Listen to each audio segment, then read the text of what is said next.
रामकृष्ण हरी मंडळी, वारकरी संप्रदायातील नामांकित कीर्तनकारांचे कीर्तन ऐकण्यासाठी आताच आपल्या केशव भक्त या यूट्यूब चॅनलला सबस्क्राईब करा.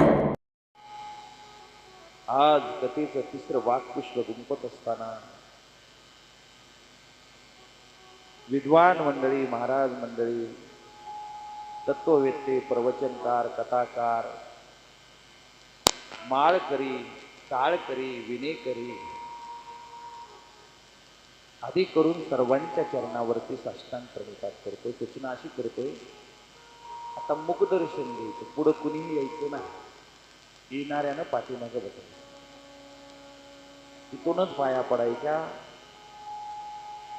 कारण वक्ता एक उतरण रचल्यासारखे तू नसतं. एखादं मडकं खाली पडले की उतरण ढासळते. त्यासाठी मी काल तुम्हाला सांगितलं होतं, कथेला येत असताना महाराज येण्याच्या अगोदर बसा.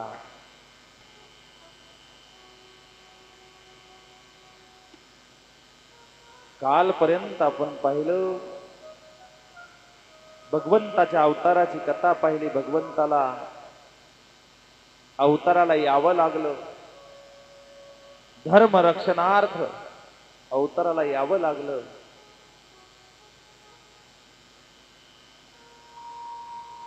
देवांच्या म्हणण्यानुसार सर्व देवांनी प्रार्थना केली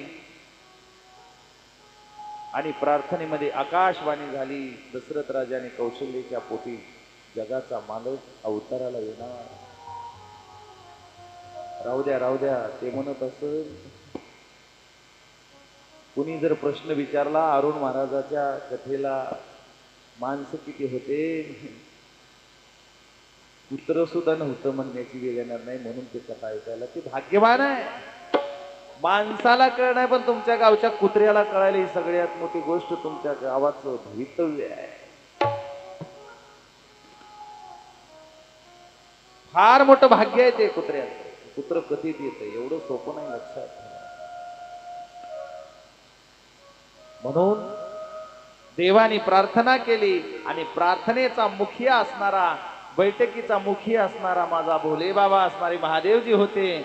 आणि महादेवाने सांगितलं, जर भगवान परमात्मा प्रभू रामचंद्राच्या रूपानं दशरथ राजाने कौशल्याच्या पोटाला जन्माला येईल असेल, तर आपण भगवंताच्या कामासाठी सर्व देवतांनी माकडाचं रूप धारण करायचं. त्यातला सगळ्यात मोठा वानर मी असेल,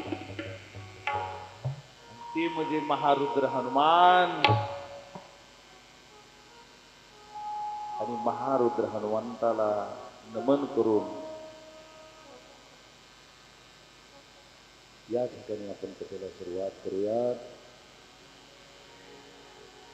हे दुःख भंजन मारुती नंदन, सुनले मेरी पुकार, पवन सुत दीनी बारंबार, पवन सुत दीनी बारंबार.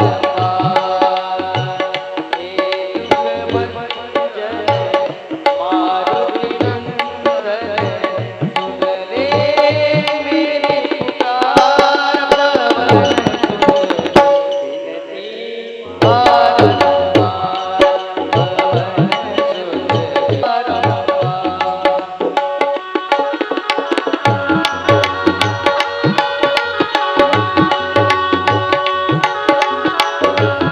सुत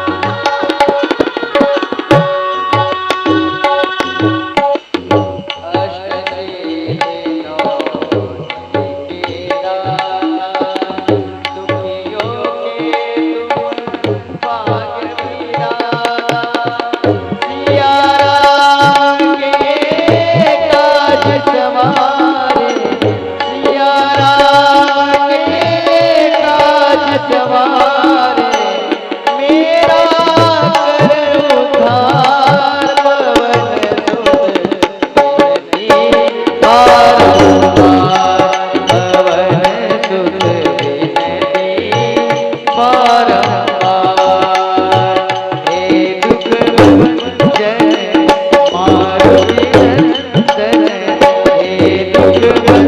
जय मारुति नंदन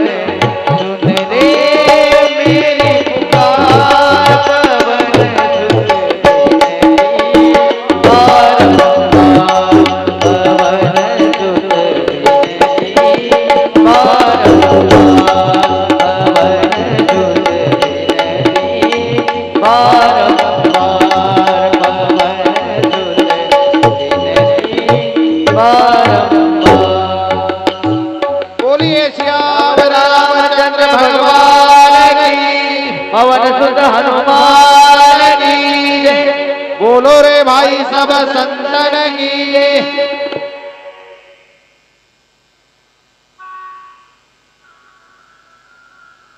आनंदामध्ये प्रभूचा काल जन्म झाला. इकडं हनुमंतरायाही जन्माला आले. पिंड घारीने झडपिला तो अंजनीने सेविला, अंजनीच्या तपासाठी महारुद्र आले पोटी. आनंद उत्सव झाला. कौशल्येचा बाळ पाहण्यासाठी प्रत्येकाची गर्दी होऊ लागली. जगाचा मालक पृथ्वी तलावरती अवताराला आला. पृथ्वी तलावरती अवताराला आला. सर्व देवतांनी पुष्पांचा वर्षाव केला. सर्वत्र आनंदाचं वातावरण झालं. प्रत्येक असणारा व्यक्ती भगवान परमात्म्याला पाहण्यासाठी येऊ लागला. कारण जगाचा मालक आज पृथ्वी तलावरती अवताराला आला. कौशल्य मातेच्या पोटी प्रभू रामचंद्र जन्माला आले. कैकेयीच्या पोटी भरत, सुमित्रेच्या पोटी लक्ष्मण आणि शत्रुघ्न जन्माला आले. आनंदी आनंद झाला. आणि एके दिवशी भोले बाबाला इच्छा झाली देवाला बघावं. माझा आराध्य असणार प्रभू रामचंद्र पृथ्वी तलावरती जन्माला आले. पाहण्याची इच्छा आहे. काय करावं?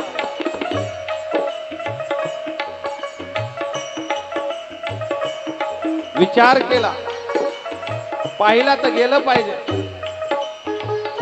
अंतकरणाला सुख वाटत नाही. ही महादेवाची इच्छा.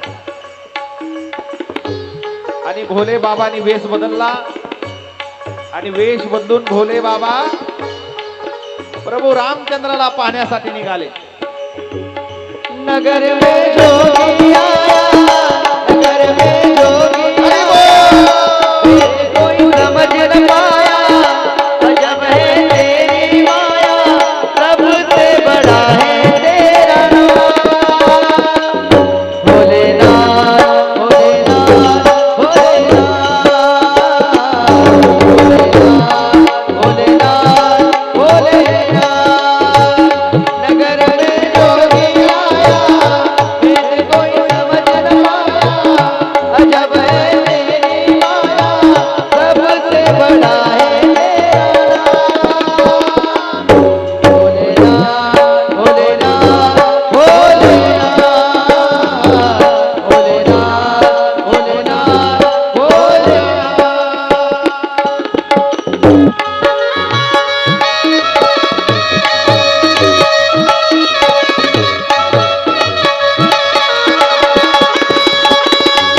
विभूति गले रुद्रमाला शेष नाग लिपटायो, बाके तिलक भाल चंद्रमा, घर घर अलग जगायो, घर घर अलग जगायो। अंग विभूति गले रुद्रमाला शेष नाग लिपटायो, बाके तिलक भाल चंद्रमा, घर घर अलग जगायो, घर घर अलग जगायो। नगर में जोगी आया, फिर कोई समझ न पाया, अजब है तेरी माया, सबसे बड़ा है तेरा नाम।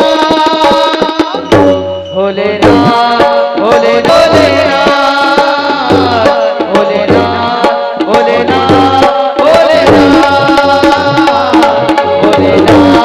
भोलेनाथ भोलेनाथ भोलेनाथ भोलेनाथ भोलेनाथ। नम पार्वती पदे हर हर महादेव। सियावर रामचंद्र भगवान की। मी जोगी आया. भोले बाबानं जोग्याचं रूप धारण केलं आणि बघण्यासाठी आला. काक भुसुंडीला सोबत घेतला आणि दोघं पाहण्यासाठी निघाले. द्वारपालाच्या जवळ गेले. काय यायचं नाही मध्ये. अंतकरणाचा भाव निर्मळ. भोले बाबाला तर असं वाटलं की आता कवा भेटू की माझ्या प्रभूला, कधी भेटू की. परत बाहेर जावं, गावाच्या कडीला जावं, आता तरी यांचं चुकामुक होईल, द्वारपाल अडवणार नाहीत, यांची नजर चुकवावी, मध्ये जावं, परत शिवजीनी समोर यावं. ऐ! खबरदार, मनाई है, अंदर नहीं आने का. शेवटच्या टप्प्याला भोले बाबाच्या डोळ्यातून पाण्याच्या धारा येऊ लागल्या. प्रभू, खेळा काहीतरी लिहिलं, मला तुम्हाला बघा यायचंय, माझी इच्छा आहे तुम्हाला बघण्याची, अंतःकरणातून मला तुम्हाला पाहावंसं वाटते, व्याकुळ जीव झालाय, मला तुम्हाला एकदा बघायचं. परत समोर द्वारपालाच्या यावं, परत आलं की परत द्वारपाला म्हणे, खबरदार, अंदर नाही जाणे का. शेवटी भगवंताच्या लक्षात आलं, द्वारपाल आपल्या आराध्याला मध्ये येऊ देत नाहीत, आता आपणच लीला खेळा म्हणून प्रभू रामचंद्राने रडायला सुरुवात केली. रडू लागले, गडबड हाल ओळू लागले. रडते माझे बाळकाने, समजावी ताराहीना. रडते माझे बाळकाने, समजावी ताराहीना. नानापरी समजावी तो,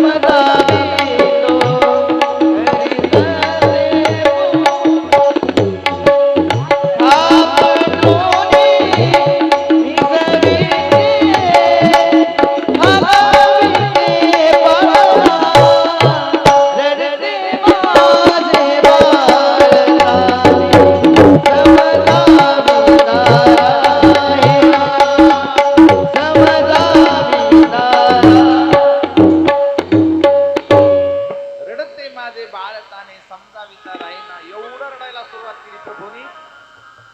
आता माझा आराध्य बाहेर आलाय, माझा महादेव मला भेटायला, माझे भोले बाबा भेटायलेत आणि त्यांना मध्ये येऊ देत नाहीत, म्हणून इकडे भगवंतांना रडायला सुरुवात केली. भगवंत एवढे रडले, एवढे रडले, एवढे रडले की प्रत्येक जणानं प्रयत्न केला की भगवंत शांत बसावा. कुणी दिष्ट काढायले, कुणी कुटका उतरायले, कुणी मीठ उतरायले, कुणी पदर उठला रे. छोटा प्रभू रडायचं थांबतच नव्हतं. शेवटी काय करावं मोठा प्रश्न, मोठा प्रश्न. प्रत्येक जण प्रयत्न करत होता, मांडीवर घेऊन बघत होता, चित्र विचित्र सगळं सगळं दाखवत होते, पण प्रभू रडायचा थांबत नव्हता.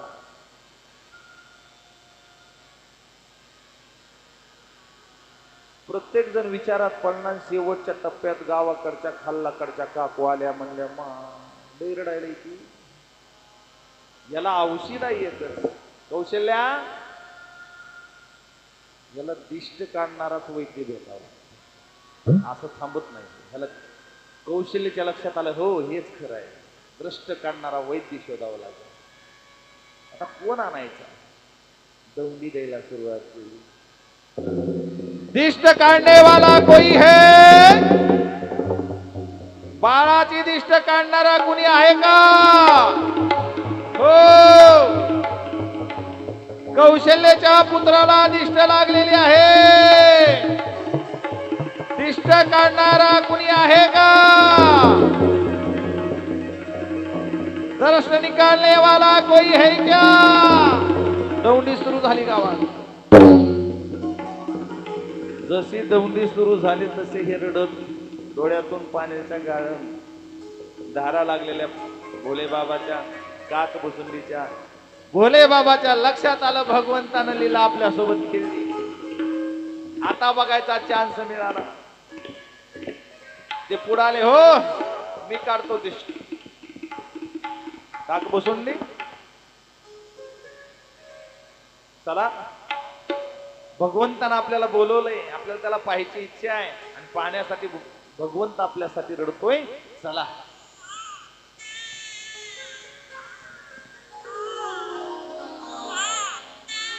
गप गप गप बाळा, गप गप, येईलच बोले बाबा गप. द्वारपालांच्या जवळ भोले बाबा आले आणि द्वारपालांच्या जवळ भोले बाबा आले. त्यानंतर आता म्हणले, व्हा बाजूला व्हा, दिष्ट काढणारा मीच आहे, व्हा बाजूला. द्वारपाल बाजूला झाले. राजाचा आदेश आहे म्हणजे व्हा बाजूला. सगळ्यांनी मनातून वाट सोडली. जशी वाट सोडली, काकभूषणजी सोबत आहेत, भोले बाबा समोर आहेत आणि भगवान परमात्म्याला पाहिलं. मांडीवरचा जगाचा मालक पाहिला आणि पाहिल्या डोळ्यातून पाण्याच्या धारा लागल्या आणि घेतल्या माझे भोले बाबा रडू लागले आणि जगाचा मालक हसू लागला. पाहिल्या तर माझे भोले बाबा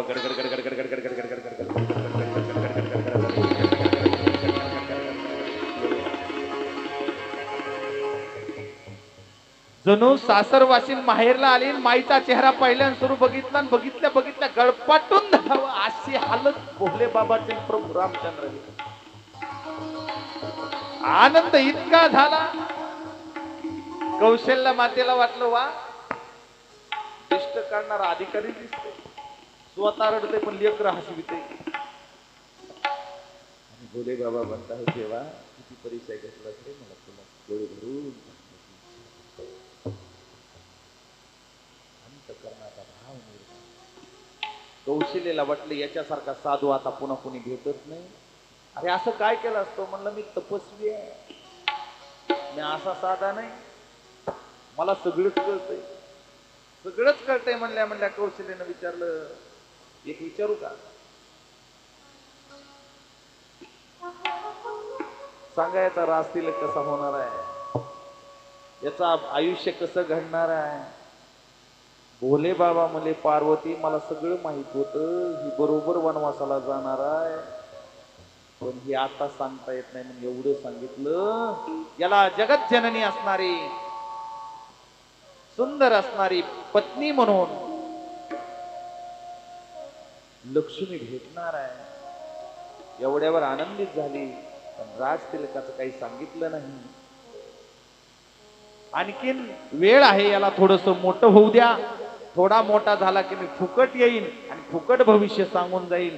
कारण पार्वती मला माहित होतं जर आता जर कौशल्याला दुःख दिलं तर तेव्हापासून व्याकुळ कौशल्या झाली असती म्हणून मी सांगितलं नाही. भोले बाबांनी भगवंताला पाहिलं. तेवढ्यात नामकरण विधी करण्यासाठी माझे वशिष्ठची कुलगुरू वशिष्ठजी त्या ठिकाणी आले. नामकरणाला सुरुवात झाली. नामकरण केलं.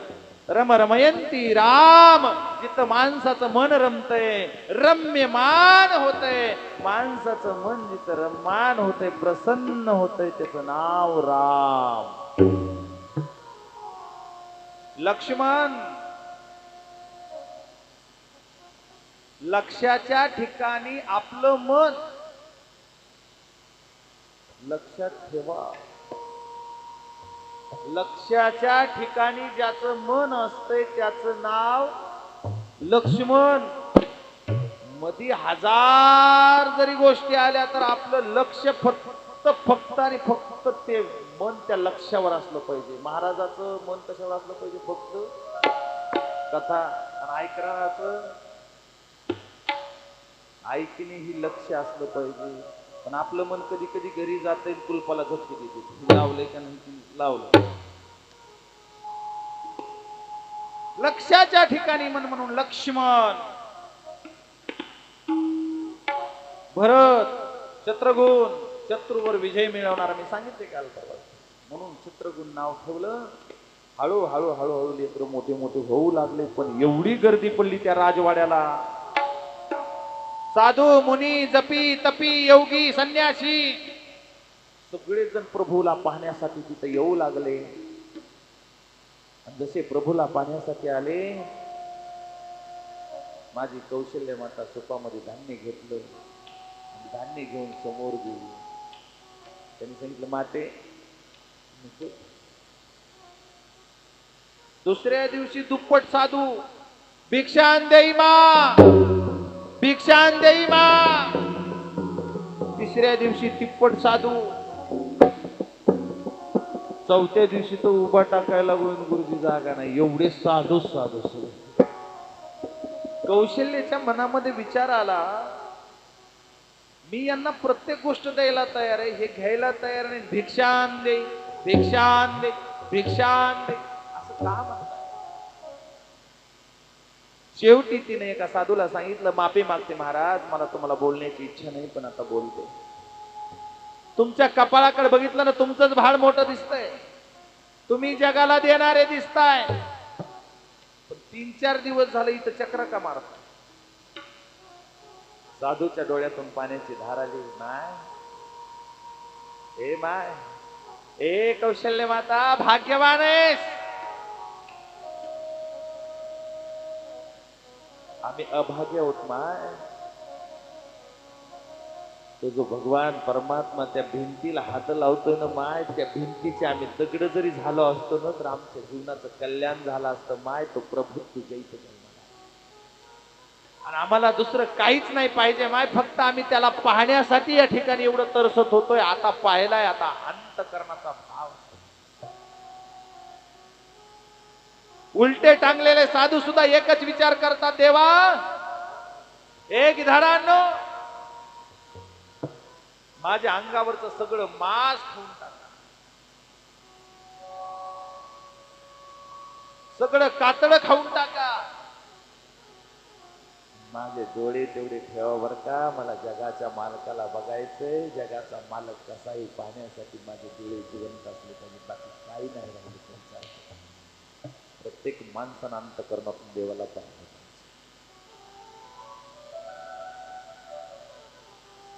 प्रत्येक जण साधू रडत होता. अरे अरे, ज्याला हात लावतो ना, ही कटग्रहाची भिंत, त्यातला एक एक दगड माती आम्ही झालो असतो, आणि जगाच्या मालकानं आम्हाला स्पर्श केला असता. एवढी ताकद ज्या दिवशी अंतःकरणातून होते, त्या दिवशी या जीवाचं कल्याण होते.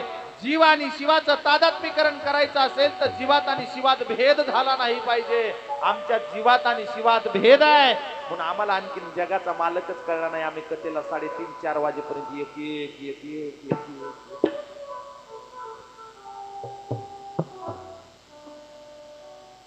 कधी जीवाचं आणि देवाचं मिलन झालंच नाही. जीवाचं आणि देवाचं मिलन झाल्याच्या नंतर फक्त इच्छा लागते. मी 3 दिवसाने सांगतोय, हा दरक परिवार लातूरून तुमच्या आधी इथं येऊन बसतो, याचा अर्थ त्याची उत्कंठा आहे, मला प्रभू पाहायचा आहे. काही जणाला जेवणात रुची आहे, काही जणाला फक्त भगवंतामध्ये रुची आहे. तन्मय महाराज, माणसानं रुची जर भगवंताकडे लावली तर अन्नही गोड लागत नाही, हे लक्षात. पण देव गोड वाटला पाहिजे, अन्न देवाचं नाम गोड वाटलं पाहिजे. आणि या साधूंना काय पाहिलं नव्हतं, फक्त देवा तुला एकदा पाहण्याची मला इच्छा होती, आणि पाहिले, पण तो आमच्या शरीराला स्पर्श केला असता तरी ते दगड झाला असतो. पाहण्याचा कार्यक्रम सुंदर झाला. बघता बघता कौशल्या माता मध्ये गेली. पाळण्यात बाळ झोपलेलं होतं, देव्हाऱ्या पुढे नैवेद्य ठेवलेला होता. देव्हाऱ्यातला नैवेद्य गायब झाला, आणि देव्हाऱ्यातला नैवेद्य गायब झाल्याच्या नंतर कौशल्यानं पाहिलं, बाळ तर पाळण्यात आहे, देव्हाऱ्यापाशी दिसायले, पाळण्यात दिसायले, देव्हाऱ्यापाशी दिसायले, पाळण्यात दिसायले. काय काय चमत्कार आहे. देव तिथं बी दिसतोय, देव इथं बी दिसतोय. टुकुमुकू माझी कौशल्या माता बघू लागली. लक्षात आलं, वेगळाच चमत्कार आहे. तिथं निवत खायला बी दिसायला, इथं पाळण्यात झोपल्याला बी दिसायला. बघता बघता हळूहळू हळूहळू जगाचा मालक मोठा होऊ लागला.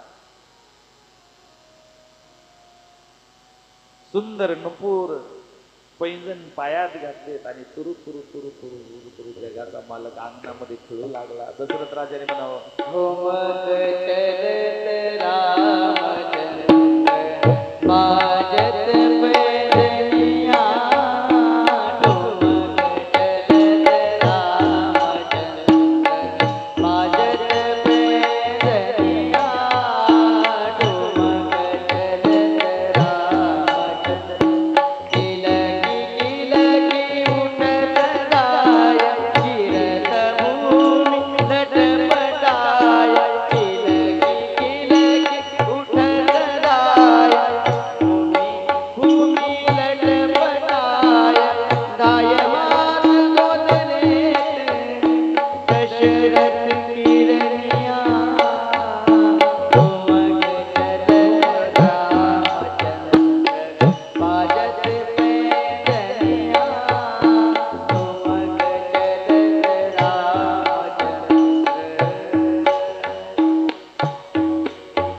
तेवढ्यात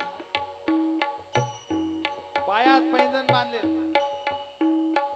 आणि पैंजण बांधल्याच्या नंतर जगाचा मालक अंगात खेळतोय.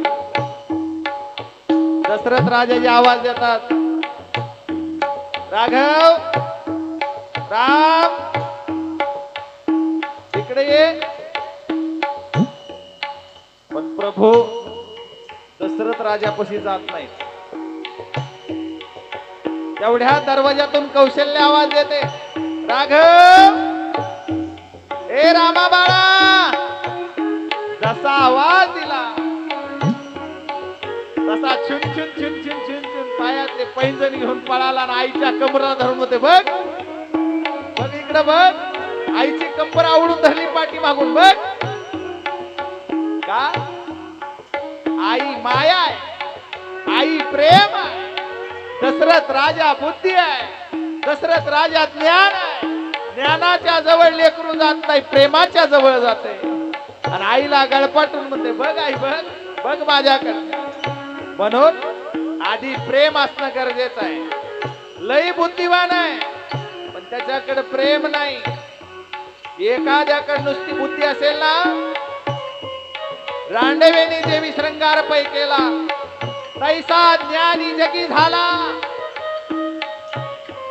एखाद्या बाईला पतीने तिने श्रंगार केलाय तशी गत असते. ज्ञान भरभरून आहे पण अंतकरणात प्रेम नाही, त्याचा काही उपयोग होत नाही.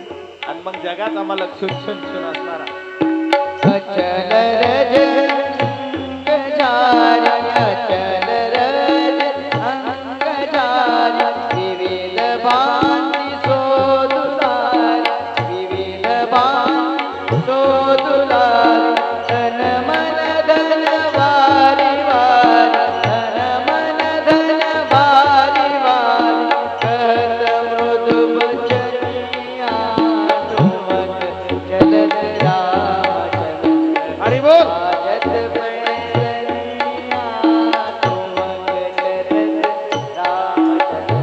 तुलसीदास अति आनंद, तुलसीदास अति आनंद. देख के मुखर विंद, देख के मुखर विंद. रघुवर छवि के समान, रघुवर छवि के समान. रघुवर छवि बनिया तुमक चलत राम चलन. बाजत पैंजनिया तुमक चलत राम चलन. तुमक चलत राम चलन, तुमक चलत राम चलन. यावर रामचंद्र की जय. जे पहिल्या दिवशीपासून कथेला होते ना, त्यांना आता आनंद वाटतंय. आपलं लेकरू अंगणात खेळायला वाटतं. डोंगराचे चैन बांधलेलं लेकरू ठुमकत ठुमकत पळायले की बापाला वाटते वा वा वा वा, बाळा बाळा बाळा बाळा. आईला वाटते वा. पण पिक्चरची स्टोरी कळण्यासाठी पिक्चरच्या पहिल्या वेळेला जरा बोर होते, पण पहिल्या दिवशी थांबावं लागतं. हळूहळू रंगत चालतंय. मधातून आलं की महागला हिरो कोण की हिरोईन कोण की कोणासोबत काय. आणि ज्यानं खरंच पहिल्या दिवशी पासून काय करतात ते गेले आता त्यांच्या भूतकाळामध्ये. आपलं लेकरू अंगणात दिसायले, चैनी घुंगराच्या बांधलेल्या दिसायले, ते ठुमकत पळायलेलं दिसायले ना. दशरथ राजा आनंद लुटत होते, खुर्चीवर बसून लेकरू अंगणात पळायलेलं पाहत. बऱ्याच दिवसानं नवसा सायसानं झालेलं लेकरू. कौशल्य मातेलाही आनंद आहे, सुमित्रा मातेलाही आनंद आहे, कैकेयी मातेलाही आनंद आहे. इतका आनंद झाला, इतका आनंद झाला. बघता बघता एके दिवशी विश्वामित्रजी घरी आले. विश्वामित्रजी आल्याच्या नंतर घरी आल्या आल्या पाद्य पूजा केली. साधू घरी आला, साधू गावात आला की पाद्य पूजा केली पाहिजे. दह्या दुधाने त्याचे पाय धुले पाहिजेत, त्याची दररोज पूजा झाली पाहिजे. जर साधू तसाच गेला तर आपल्याला शाप देऊन जात असतो, हे लक्षात ठेवून त्याचा शाप आपल्या गावाला लागत.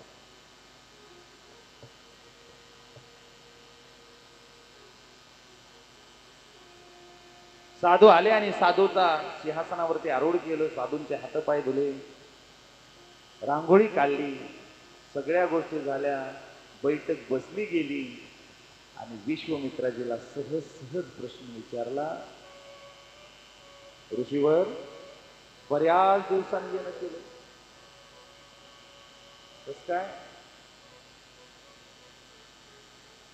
ऋषीवर म्हणतात, मी आतापर्यंत बरेच यज्ञ केले पण माझे सगळे यज्ञ सफल झाले. मग विश्वामित्र साधे नव्हते बरं. विश्वामित्र हे ब्रह्मदेवाच्या सोबतीचे होते, प्रतिसृष्टी तयार करणारे होते. विश्वामित्राचा अधिकार साधा नव्हता. विश्वामित्र गायीसारखी गाय तयार करत होते, माणसासारखा माणूस तयार करत होते. हे विश्वामित्र एवढे मोठे होते. हे विश्वामित्र घरी आले. घरी आल्याच्या नंतर दशरथ राजाला म्हणतात, हे दशरथ राजा, काय म्हणतात पवार गुरुजी? विश्वामित्र मुनीश्वर आए, विश्वामित्र मुनीश्वर आए, भूपति ने वचन सुनाए, संग में जो लक्ष्मण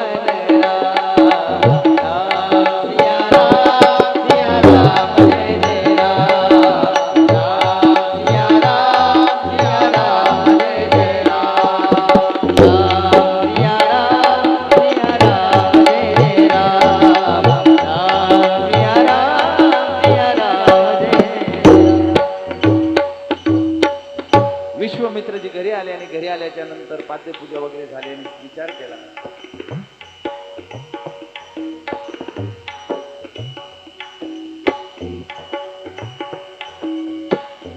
बऱ्याच दिवसांनी येणे केलं विश्वामित्रजी. कस काय? सांगितलं दशरथजी,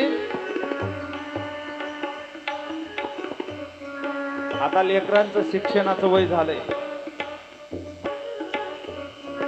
तुम्ही राजे जरी असलात, तुम्ही शिक्षक लावून जरी शिकवत असला,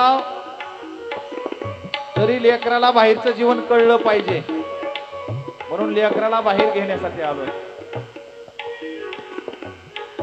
राक्षसांनी धुमाकूळ मारलाय, एकही यज्ञ पूर्ण होऊ देत नाही.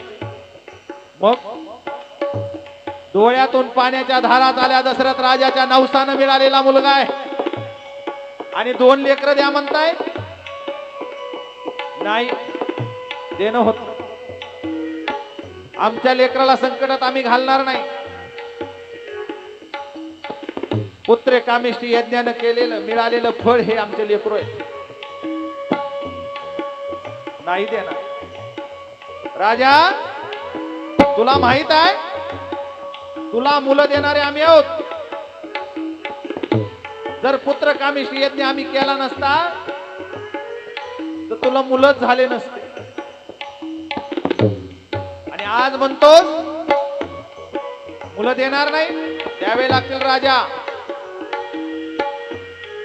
लक्षात ठेव, राजा तुझ्या कुळाचा राजा, राजा हरिश्चंद्र सूर्यवंशामध्ये जन्माला आलेला.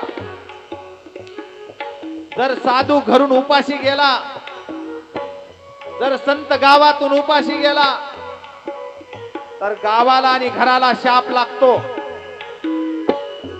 आलेल्या साधूचं, आलेल्या संताचं पूजन करावं. मागितलेलं दान देऊन टाकावं. जर साधूला तुम्ही दान देत नसाल, मागितलेली गोष्ट देत नसाल, तर साधू तुम्हाला शाप देतो. माहित नाही का राजा तुला? निघालो विनमुख राजा, नको देऊ मला तुझे मुलं. रागाच्या भरामध्ये दंदन दंदन दंदन पाय आमचं विश्वामित्र बाहेर. नाही पाहिजे तुझे मुला, नको देऊ. अरे ज्या राजा हरिश्चंद्रानं स्वप्नामध्ये राज्य दिलं. या राजाच्या वंशाचा तू राजा आहे. आठवत नाही राजा तुला? पण विश्वामित्रजीच्या मनामध्ये एक वेगळाच खेळ होता. याच्या वंशाच्या राजाची ताटातूट आपण केली. पण आता जोड करायचा. हे मुलं घेऊन जायचे, हुशार करायचे, यांना बायका पण करून द्यायच्या. हे विश्वामित्राच्या मनातला भाव. गत काळातलं केलेलं पाप राजा मला धुण्याची संधी दे. पण नाटकी राग आला. खबरदार राजा, ऐक राजा, नको देऊ, तुझे नको ऐक मुलं मला. 2-3 पायऱ्या उतरल्या आणि विश्वामित्रजी खाली गेले. राजा, हे राजा, हरिश्चंद्राने स्वप्नामध्ये राज्य दिले ना राजा. रात्री स्वप्न पडलं, सकाळी सकाळी सगळंच राज्य बहाल करून टाकलं. सकाळी सकाळी विश्वामित्र परीक्षा घेण्यासाठी गेले. राजा, मला 3 तोळे सोनं दान दे.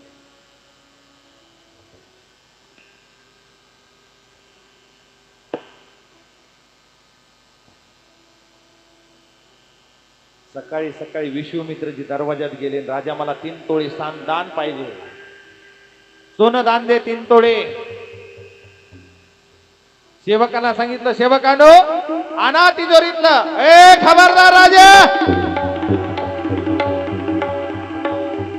रात्री स्वप्नात राज्य दान दिलास, राज्यातली प्रत्येक वस्तू माझी झाली. राज्याचा खजिना माझा झाला. मग राज्यातलं सोनं कुणाचं झालं? तुमचंच झालं. बापी असाही चुकलं माझं. पण दाता हा स्वतंत्र असतो. दाता देणारा स्वतंत्र असतो. विरह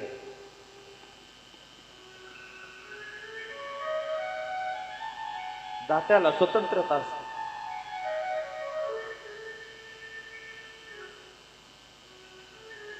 ऋषीवर, ठीक आहे, आजपासून हे राज्य तुमचं. प्रधानांना सांगितलं, सेवकांना सांगितलं, आजपासून या राज्याचा राजा विश्वामित्र. आणि ऋषीवर, तुम्ही 3 तोळे सोनं मला मागितले ना. दानी हा स्वतंत्र असतो. आमचं शरीर विक्री करू आणि आम्ही तुम्हाला तुमचे 3 तोळे असणारं सोनं देऊन टाकू. काशीच्या बाजाराला विकण्यासाठी राजा हरिश्चंद्र, तारा राणी आणि रोहिदास 5 वर्षाचा मुलगा तिघही तिघाला विकण्यासाठी निघाले 3 तोळे सोन्यासाठी. ऐका, लक्षपूर्वक ऐका. आपण अन्न खाऊ घालत नाहीत. अन्न आपल्या घरातलं फुकटचं दिलेलं देवानं खाऊ घालत नाहीत. स्वतःला विकण्यासाठी, ऋषीला दान करण्यासाठी, संताला दान करण्यासाठी आज विश्वामित्रजी स्वतःला विकायला निघाले. आम्हाला एक भाकर जर दुसरा माणूस आला तर आम्ही खाऊ घालू शकत नाही. आमची हालत आहे. स्वप्नात राज्य दान दिलं आणि स्वतःची विक्री करून 3 तोळे दान सोनं असणारं दान करण्यासाठी विश्वामित्रजी स्वतःला विकायला निघाले. तिघांच्या पायात चपला आहे. विश्वामित्रजींच्या लक्षात आले यांची परीक्षा घ्यायची.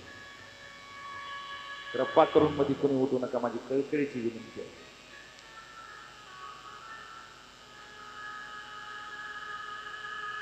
एकदा रस निघून गेला ना, पुन्हा काहीच केला उपयोग. त्या लेकरांनाही पकडा, इकडे तिकडे पळू देऊ नका. आंधळ्याच्या तावडीत कावळा सापडावा तसं मी तुमच्या गावाला सापडलोय. पण त्याची किंमत तुम्हाला नाही. लक्षात घ्या. मी काल सांगितलं, व्यवहार हा दोघात समान झाला पाहिजे. ओरिजिनल कथाकारात ओरिजिनल कथाकाराचा व्यवहार होतो. ओरिजिनल होणाऱ्याचा ओरिजिनल व्यवहार होतो. आणि ओरिजिनल महाराजासोबत ओरिजिनल महाराजाचा व्यवहार होतो. आणि ओरिजिनल कलाकारासोबत ओरिजिनलचा व्यवहार होत असतो. स्वतःला ऐकण्यासाठी पोरग बाप पुढा आहे. बाईच्या माग छोटस 5 वर्षाचा रोहिदास आहे. सूर्याला सांगितलं, सूर्या जास्त तळप, मार्चचा उन्हाळा आहे, स्वतःला विक्री करण्यासाठी हे तीन तिघही निघाले. इतकं ऊन तापलं आणि विश्वमित्रांनी ब्राह्मणाचं स्वरूप धारण केलं. आणि अर्ध्या वाटत ब्राह्मणीने एक ब्राह्मणीचं लेकरू समोर गेले. हे राजा, आम्ही काशीची यात्रा करून आलोय, आम्ही ब्राह्मण आहोत, आमच्या पायाला चटकी पोळतायत, छपलं दान दे, जोडा दान दे. बरोबर विश्वमित्र समोर ब्राह्मणाच्या रूपात आहे.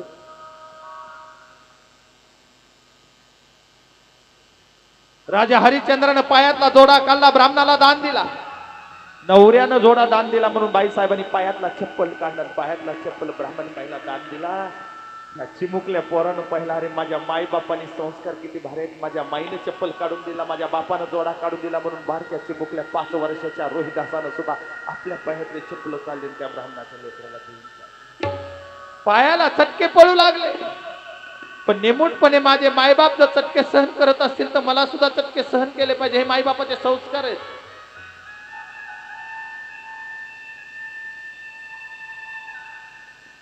थोड्या वेळानं पुढे गेल्याच्या नंतर काशीचा बाजार आला आणि काशीच्या बाजारात देह विक्रीसाठी कसा ओळखावा तर डोक्याला वाळलेलं गवत बांधलेलं असायचं.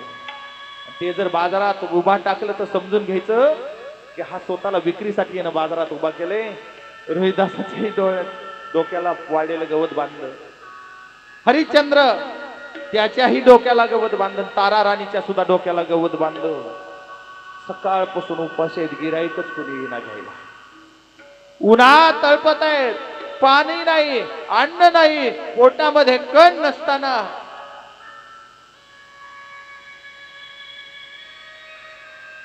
दुपार गेली, गिराईकच लागला. दुपारच्या टायमिंगला थोडं 1-1:30च्या नंतर गिराईक लागलं. काशीची वेश्या व्यवसाय करणारी एक स्त्री, आणि तिनं विकत घेतलं तारा राणीला.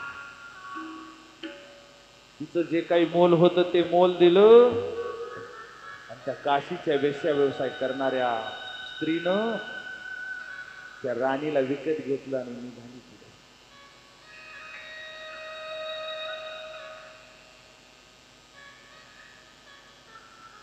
जशी पुढे निघाली तसं लेकरू बारक 5 वर्षाचं माग माग माग माग पळालं. इकली माय गेली, पोरग इकलं नव्हतं, बापही उभा होता, पोरगही जाग्यावर होतं, पण पोरग माईच्या मागे पळालं. तेवढ्यात बापानं अडवलं, ए रोहिदासा. नाही बाळा, तुझ्या आईला त्यांनी घेतलं रे, तुला नाही. बाबा, ओ बाबा, आता माझी आई विकली गेली. हो बाळा, तुझी आई विकली गेली. बाबा, माझी आणि आईची भेट कधी होईल? बाळा, कधी भेट होईल आणि कधी होणार नाही. पण बाबा, एकदा जाऊन पाया पडू आईच्या. बाबा, एकदा पाया पडू जण आईच्या. पोरग पडत गेलं, बाईच्या पाया पडू लागलं. एवढ्यात एका ब्राह्मणानं पाहिलं. ब्राह्मणानं पाहिल्याच्या नंतर तारा राणीला सांगितलं, तारा राणी, तुला माहित आहे ज्याने विकत घेतलंय ती कोण आहे? ती काशीची वेश्या व्यवसाय करणारी स्त्री आहे. उद्यापासून तुला तो व्यवसाय करावा लागेल.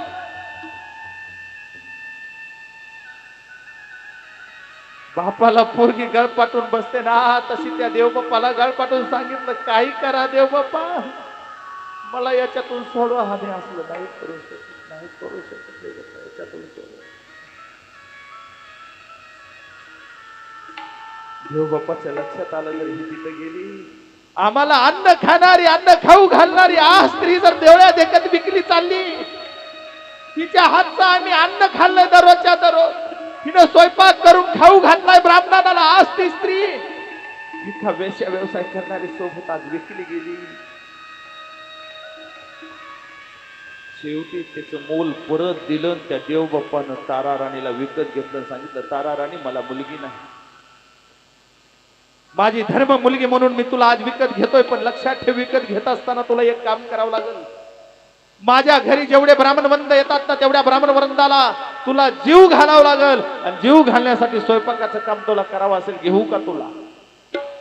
तिने सांगितलं, म्हणतात ते काम करते, पण मला हे काम नकोय, की मला विकत घ्यायचं. मोल परत दिलं आणि त्या देव बाप्पाने विकत घेतलं. विकत घेतल्याच्या नंतर ते बारक पोरग उन्हामध्ये तळपत होतं, 5 वर्षाचा रोहिदास. आला तर नाही.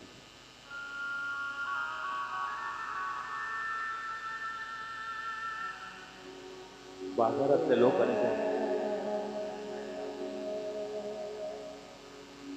बाजारातले सर्व लोक एकत्रित झाले, म्हणजे बाईपासून लेकराची ताटाटूट करू नका, लेकरालाही पाठवा ना, देव बाप्पा विकत घ्या ना. लेकरू कुणा सोबत जाईल? बाईची लेकराची ताटाटूट करू नका, घ्या लेकराला, घ्या देव बाप्पा घ्या. बाजारातल्या लोकांचं म्हणणं ऐकलं. बाजारातल्या लोकांचं म्हणणं ऐकून रोहिदासाला सुद्धा देव बाप्पाने विकत घेतलं. रोहिदासा, तुला पूजेसाठी फुलं आणून द्यावे लागतील, पूजेसाठी दुर्वा आणून द्यावा लागेल, तुझी आई स्वयंपाक कर. मात्र सकाळपासून पोटात अन्नाचा कण नाही. राजा हरिश्चंद्र तसाच उभा, गिराईकच लागला.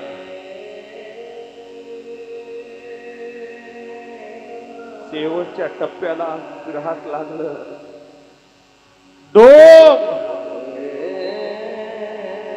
डोंबानं सांगितलं, मी घेतो याला विकत. त्या डोंबाला 2 बायका. तो डोंब घेऊन गेला राजा हरिश्चंद्राला. घरी गेल्या गेल्या बायकाने सांगितलं, हे कशाला आणले मरकुटलं? हे काय काम करणार आहे? कशाला आणले? पैसे का जागेवर बसत नव्हते का? कशासाठी आणलं याला इथं? लावा याला कामाला. शेवटी त्या दोघींनी, डोंबाच्या पत्न्यांनी कामाला लावलं. पाणी भरायला लावा याला. अन्नाचा कण पोटात नाही, पाय उचलत नाही. सकाळपासून असणारा राजा उन्हामध्ये आहे. 2 दिवसाचं अन्नामध्ये कण नाही, पोटामध्ये कण नाही. आणि अशा परिस्थितीमध्ये पाणी त्या डोंबानं माझ्या राजा हरिश्चंद्राला भरायला लावलं. आणि जसं जसं पाणी टाकावं तसं तसं त्या डोंबाच्या राणीने त्या राजनाच्या बुडाला बोळ पाडला. किती बी घागरी आणून टाकाव्या, किती बी घागरी आणून टाकाव्या, रांजणच भरत नाही.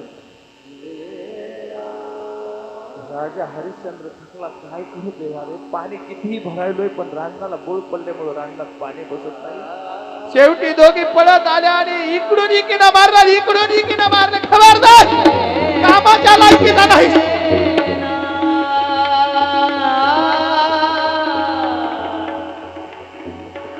घडेल म्हण राजा हरिश्चंद्र खाली पडला. आज लोकाला पाणी पाजणारा राजा, हाताखाली राबवणारा राजा आज खाली पडलाय. आणि खाली पडल्याच्या नंतर डोंबाला सांगितलं, हे घरचं काम करत नाही, याला शमशान घाटातलं काम लावा, जळवं निकायचं आणि सरण ढासायचं काम लावा याला. हातात काठी दिली, खांद्यावर घोंगडी दिली आणि शमशान घाटामध्ये आलेलं मड जाळायचं. ज्याचं मड आलंय त्यानं 1.25 मीटर कापड मालकाला दान द्यायचं आणि 1.25 शेर खिचडी खायला द्यायची. जर मड नाही आलं तर पोटाला अन्नही खायला भेटत नव्हतं, पर्याय नव्हता. शमशानाची राखण सुरू झाली. आणि शमशानाची राखण जशी सुरू झाली, एके दिवशी आई स्वयंपाकाला बसली, तारा राणी. आणि स्वयंपाकाला बसल्याच्या नंतर रोहिदास 5 वर्षाचा फुलं तोडण्यासाठी, फुलं तोडता तोडता, दुर्वा काढता काढता, फुलाच्या ठिकाणी एक साप आला. साप आल्या आल्या रोहिदासाच्या पायाला लागला. रोहिदासानं मित्राला बोलवलं, अरे पोरांनो,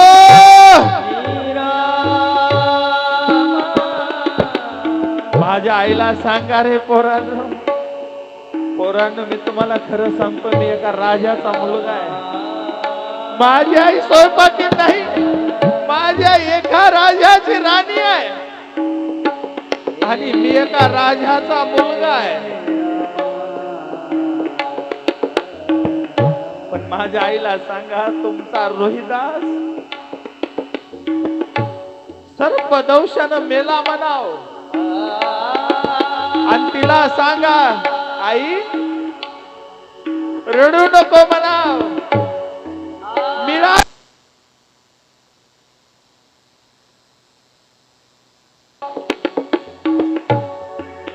तुमचा मुलगा मेला म्हणाव. सर्पदंश झाला त्याला, आई रडू नको म्हणाव त्या आई.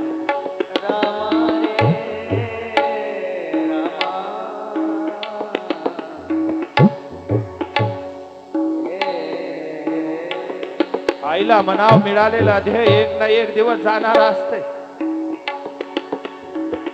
हे मिळालेलं नश्वर शरीर आहे, आज आहे उद्या नाही. माझ्या आईला सांगाल का रे पोरांनो? मला तर असं वाटतंय ना, आपल्या जीवनामध्ये एवढं दुःख नाही.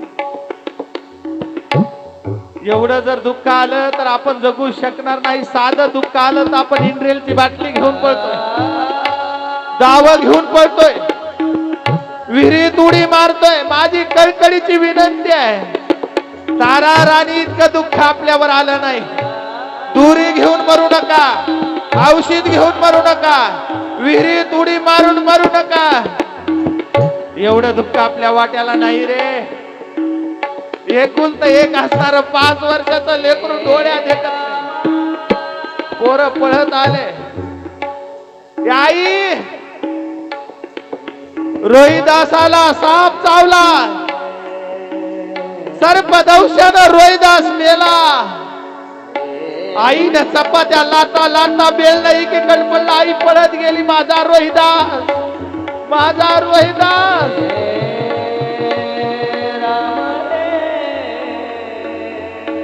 बघत होती कुठं आहे, ए रोहिदास, रोहिदास. आता मेलेलं बाळ उठत नाही. बघता बघता पायाला प्रेत लागलं. बाळा, नाव बोलला, उठ रे बाळा, बोल. कंठ दाटून आला बाळा. कुठलं पाप केलं असेल रे मी? कुठल्या जन्मीचा भोग आहे रे देवा? अरे नवऱ्याची ताटातूट केलास, लेकराला कस तरी माझ्यापाशी दिलास, लेकरू हिरावून घेतलास देवा. काय चुकलं रे? पूर्व जन्मीची आठवण करू करू तारा रडू लागली. ए बाळा रोहिदासा, मला बोल एकदा रे, एकदा बोल रे रोहिदासा, सांग रे मला रोहिदासा.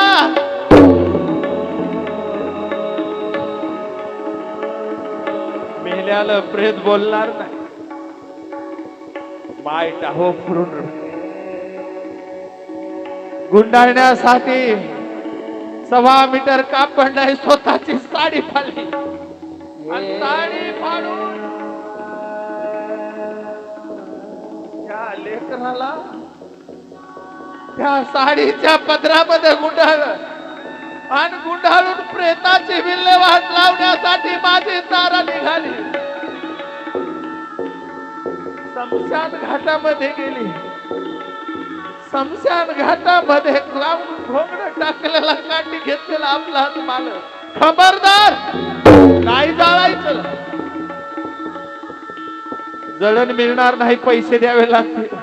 अहो माझं लेकरू एकुलतं एक आहे, मी कुठून पैसे आणू जाळण्यासाठी द्यावं जळण?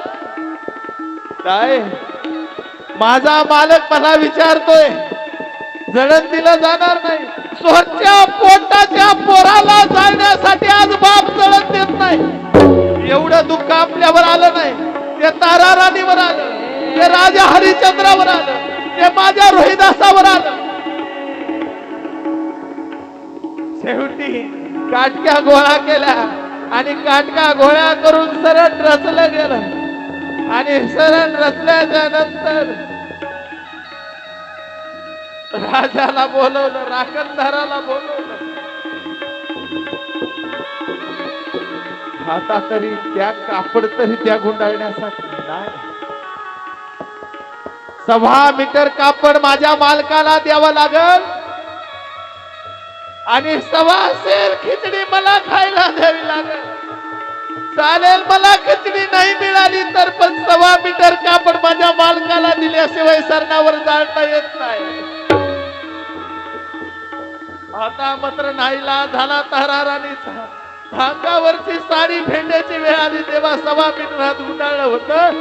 1.25 मीटर याच्या मालकाला कुठले कपडे देऊ देवा, कुठली परीक्षा घेतोस रे भगवंता.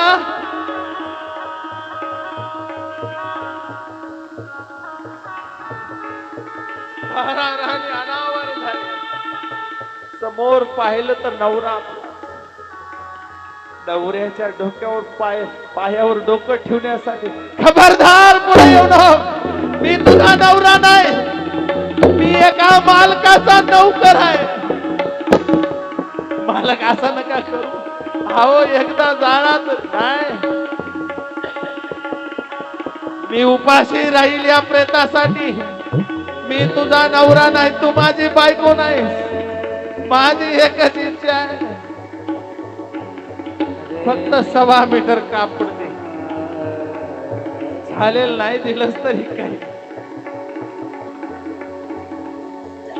तारा राणी ढाय मोकळत होती तेव्हा बाप समोर आहे रे. पण बाप सुद्धा लेकराला जाळायला सरपण देत नाही, सरणावर जाळत नाही. एवढं मोठं पाप केलंय का रे तेव्हा मी आणि माझ्या लेकरानं. शेवटी लक्षात आलं देवाचं. समोर विश्वामित्र आले. विश्वामित्राने सांगितलं, बोला, मी तुम्हाला प्रसन्न आहे. मी तुमची परीक्षा घेतली, तुम्हाला उन्हामध्ये चालवलं, तुम्हाला विक्रीसाठी बाजारात नेलं. अरे स्वतःच पोरग सुद्धा मीच मारले. मी तुमची परीक्षा घेतली, आता मी तुमच्यावर खुश आहे. बोला, मी तुम्हाला काय देऊ. देवा, आमचीच परीक्षा घेतली ना, एवढी परीक्षा या जगात कुणाचीच घेऊ नका. बस झाली, आमची परीक्षा घेतली ती. कुणाच्याच वाट्याला असलं दुःख येऊ देऊ नका. काय मोकलून माझी तारा राणी रडते. काय चुकलं होतं विश्वामित्र आमचं. पृथ्वीवर कोणतं पाप केलं आम्ही. एवढं पाप या ठिकाणी आम्हाला फेडावं लागतंय. विश्वामित्रजींच्या लक्षात आलं, भरपूर परीक्षा झाली, तुम्ही माझ्या परीक्षेमध्ये पास झालात. बोला, काय देऊ.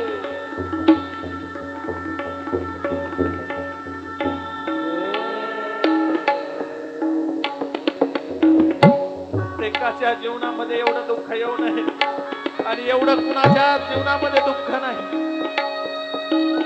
एवढं दुःख जर येत असेल ना, तरी सुद्धा तारा राणी शब्द काढत नाही. आपण साध्या दुःखासाठी कशामुळे आत्महत्या करायची, कशासाठी मरायचं, कशासाठी आपलं जीवदान द्यायचं. देऊ नका आपलं जीवदान. विश्वामित्र प्रसन्न झाले. विश्वामित्रजी, बस, जीवनात आमची परीक्षा लावलात. हा जोडा आमची विनंती आहे तुम्हाला, इथून पुढे कोणाची परीक्षा घेऊ नका.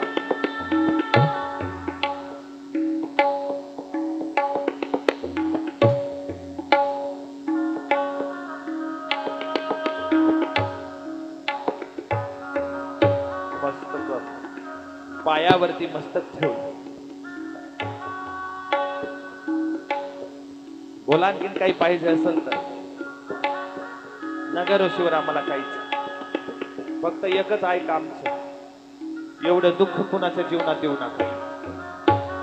एवढा शब्द ऐकला आणि विश्वामित्राने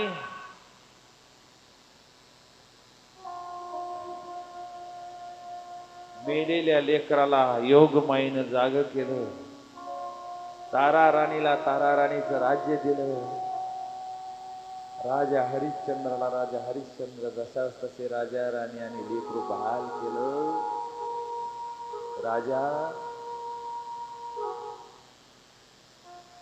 या वंशाचा तो राजा आहे. जर स्वप्नात राज्य दिल्याच्या नंतर जर एवढं कष्ट होतंय, राजा फक्त तुला 2 मुलं मागितलेत आमच्या यज्ञाचं रक्षण करण्यासाठी, ती जी की आम्ही दिली. पण राजा खरं सांगू का, अंतर्मनातून म्हणतात, अरे तुझ्या वंशातल्या हरिश्चंद्राची लई ताटातच केली राजा, पण आता खरं सांगू का, मला जोडायचं भाग्य दे. माझी एवढीच इच्छा आहे, तुझे 2 मुलं माझ्यासोबत दे.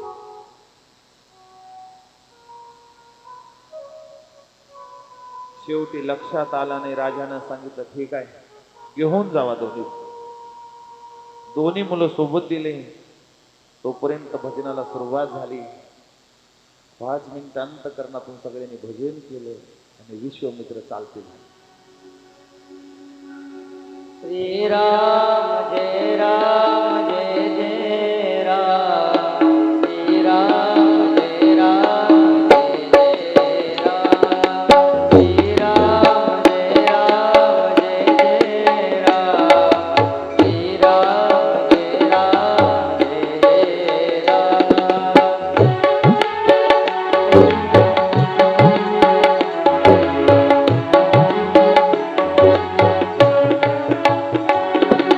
श्री राम जय राम जय जय राम.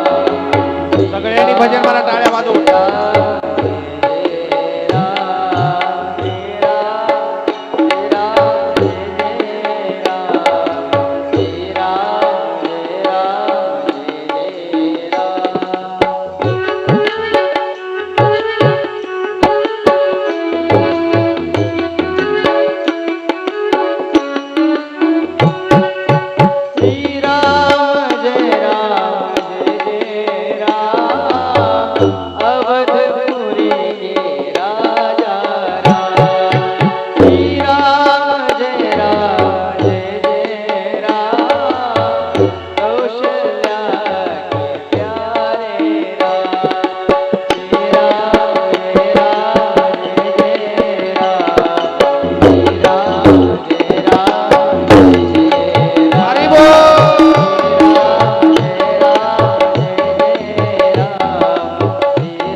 राम लखन घेऊन या. श्री राम जय राम जय जय राम. श्री राम जय राम जय जय राम.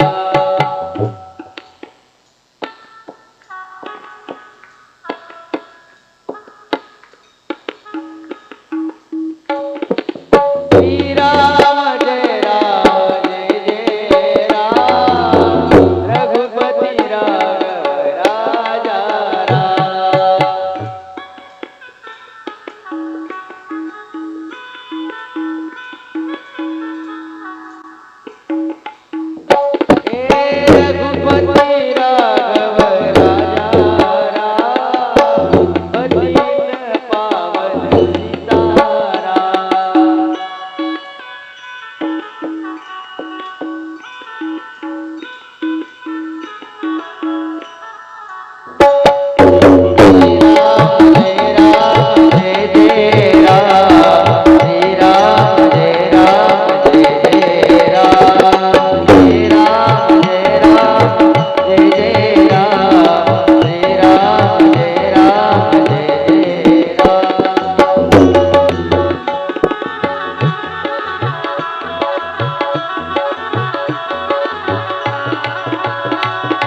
2 मुलं स्वाधीन केली. आणि दशरथजी म्हणतात, विश्वामित्रजी आजपासून हे लेकर तुमच्या ताब्यात, यांचे वडील तुम्हीच.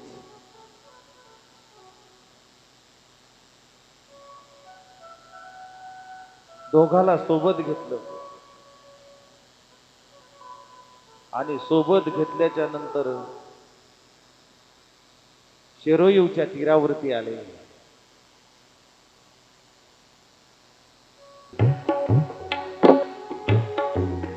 आणि शरयूच्या तीरावरती आल्याच्या नंतर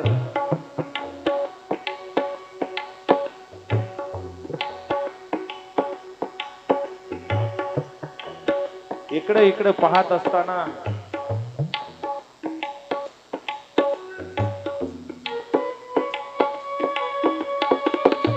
दाट वनराई आली. जंगलामध्ये आले.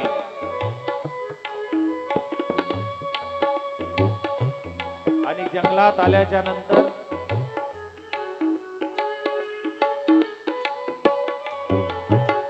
समोर पाहिलं, ताटिका नावाची राक्षसने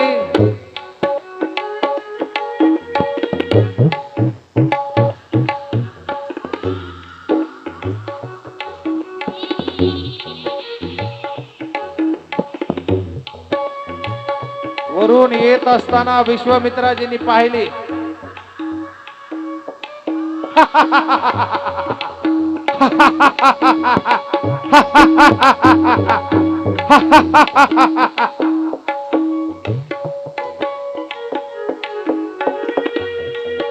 आणि पाहिल्याच्या नंतर सांगितलं, कौशल्यानंदन राम, त्राटिका बाण लावा.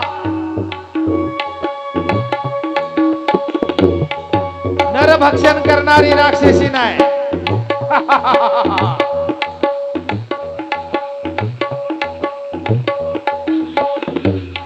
आणि समोर येत असताना पाहिली, बाण लावला प्रभू रामचंद्राने.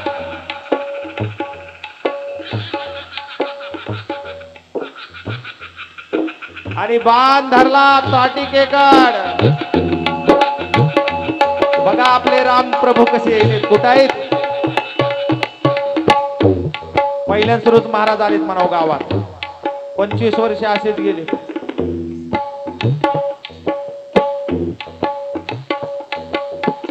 आणि इकडे इकडे पाहता पाहता ताटिकेकडे पाहिलं,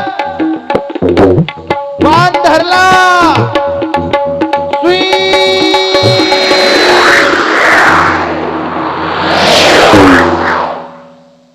बाण सोडला आणि त्राटिका एका बाणामध्ये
अंतराटकेचा वध केल्याच्या नंतर पुढे गेले आणि पुढे गेल्याच्या नंतर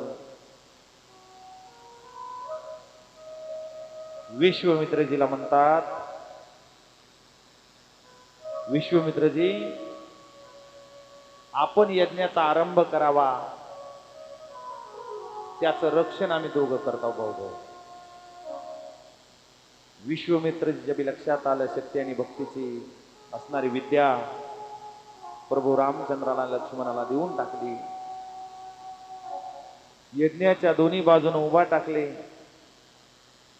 यज्ञाच्या आहुत्या सुरू झाल्या. यज्ञाचा पवित्र असणारा धूर आकाशाला गेला. जसा धूर आकाशाला गेला तसा सुभाऊ आणि मारीची समोर आला.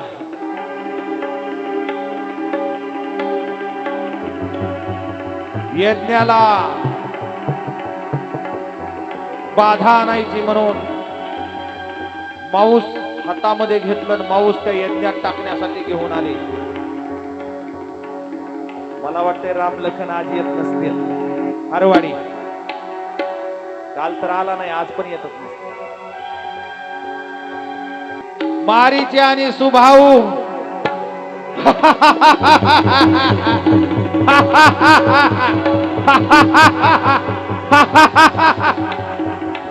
दोन्ही भाऊ भाऊ बाणत आणून होते. आवाज येत होता. मारीचे आणि सुभाऊ चौकून येत होते. तेवढ्यात यज्ञ रक्षणासाठी दोन्ही भाऊ सज्ज होते. गुरुदेवांना सांगितलं, करा यज्ञाच्या आहुत्या द्या. यांना समोर येऊ देत नाहीत आम्ही. दशरथ नंदन राम, सुमित्रा नंदन लक्ष्मण बाण लावला. बिना टोकाच्या बाणानं मारीचीला बाण सोडला. जसा बाण सुटला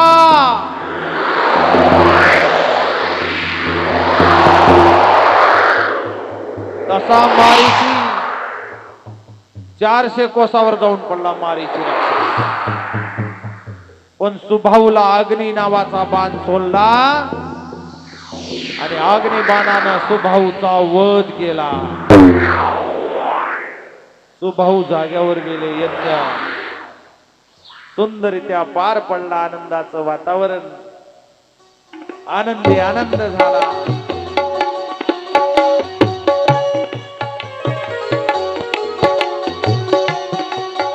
आणि पुढे लक्षात आलं, मिथिला नगरीमध्ये सीता सोयीवर मांडलेला आहे आणि आपल्याला त्या बाणाचं रक्षण करण्यासाठी जायचं आहे. परंतु विश्वामित्रजींच्या लक्षात आलं, जर यांना म्हणलं बाणाचं रक्षण करायला चला तर हे म्हणतील आम्ही राजाचे लेकर आहोत, असले काम आमच्याच्यानं होत नाही. मग विश्वामित्रजींनी युक्ती लढवली आणि विश्वामित्रजी म्हणतात, धनुष्य यज्ञ मिथिला नगरीमध्ये आहे आणि धनुष्य यज्ञ बघण्यासाठी आपल्याला मिथिला नगरीला जायचं आहे. प्रभू रामचंद्र आणि लखनजी आज्ञा गुरुवर्य, चला धनुष्य यज्ञ बघण्यासाठी मिथिला नगरी चलो.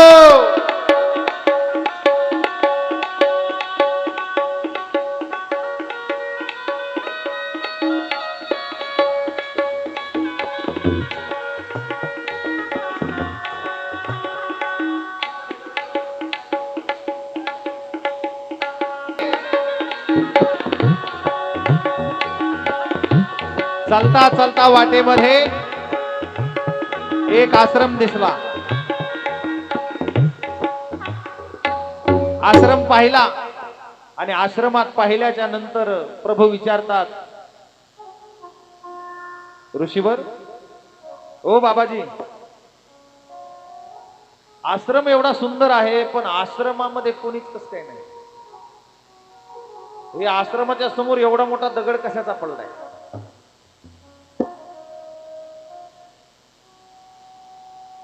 आश्रम चांगला आहे, पण आश्रमाच्या समोर एवढा मोठा दगड, या आश्रमात कोणीच नाही, नेमकं झालं काय? तेव्हा विश्वामित्रजी सांगतात, एकदा ब्रह्मदेवाची कन्या गौतमी अहिल्या, ब्रह्मदेवाची कन्या अहिल्या, रूपानं रूपवान दिसणारी अहिल्या, अहिल्याचं लग्न ठरवण्यासाठी पण मांडला. आणि पण मांडल्याच्या नंतर पणात एक पण होता, जो पृथ्वीच्या 5 प्रदक्षिणा पूर्ण करेल त्याला ही अहिल्या देऊ केली. सगळे देवदेवता, कुणी नंदी घेऊन पळत होतं, कुणी मोर घेऊन पळत होतं, कुणी उंदीर घेऊन पळत होतं, कुणी गरुडावर बसून पळत होतं. प्रत्येक देव पळत होते. प्रत्येकामध्ये चढावड सुरू झाली. कोण 5 प्रदक्षिणा पूर्ण करणार? अहिल्याशी लग्न आमचंच होणार.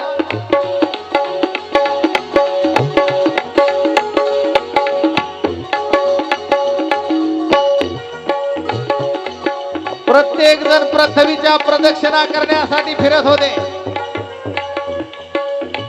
पण बिचाऱ्या गणपतीचं वाहन उंदीर, गणपती मोठ्या पोटाचा वाहन लहान. सगळे देव पुढे पडू लागले,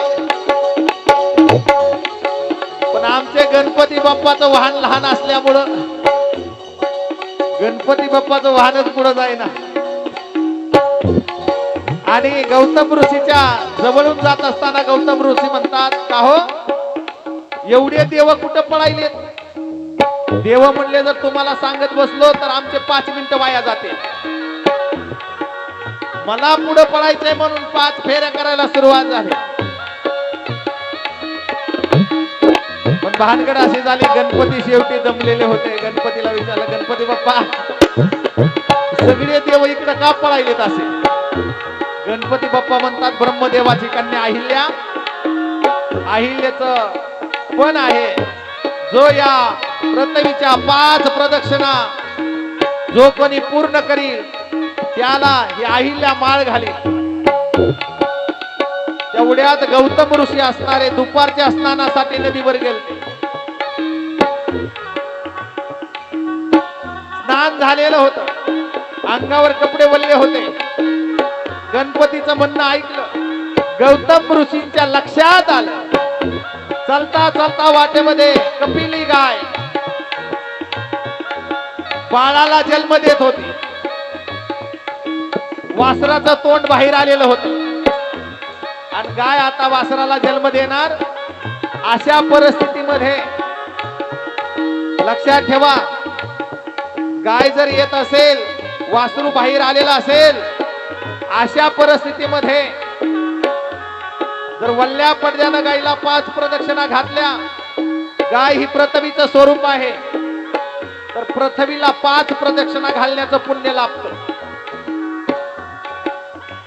गौतम मुनीने वल्ले कपडे होते, गाय यायलेली दिसली, गायीच्या वासराचं तोंड बाहेर आलेलं दिसलं. पटकन 5 फेऱ्या मारल्या आणि 5 फेऱ्या मारल्याच्या नंतर ब्रह्मदेवाच्या लक्षात आलं, गौतम मुनीच्या फेऱ्या पूर्ण झाल्या.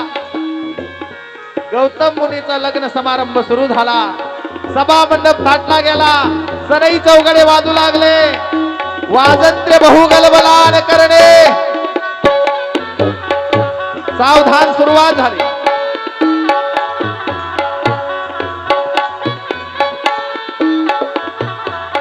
आणि जसं सावधान सुरू झालं, तेवढ्यात देवांची शेवटच्या मंगलाष्टकेला मंडपात आले. म्हणजे कस काय?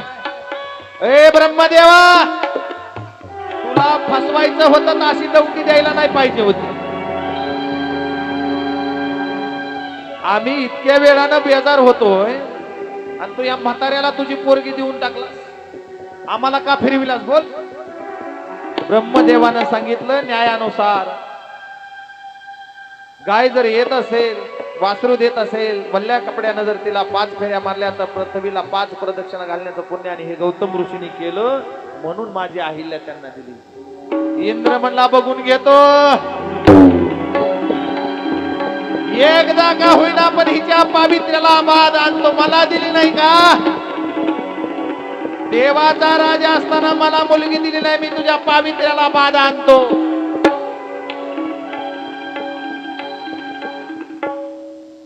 आणि एके दिवशी इंद्रानं ठरवलं, आनंदात थाटामाटात लग्न झालं. पण इंद्राच्या मनामध्ये विकल्प होता. 1 वाजता इंद्र, रात्रीच्या 1 वाजता अहिल्याच्या आश्रमामध्ये आला. अग्नीला सांगितलं, अग्नी तू कोंबड्याचं रूप धारण कर, मी गौतम ऋषीचं रूप धारण करतो. आणि पूर्वीच्या काळी ओरिजिनल कोंबडे होते, ते ओरिजिनल कोंबडे आरवलं की सकाळी सकाळी पहाट झाली समजायचं ना, आंघोळीला माणसं नदीवर जायचं. खरंच हारवाडी हुशार आहे बाबा. त्यांना भावना, दुःख कळत नाही, सुख कळत नाही.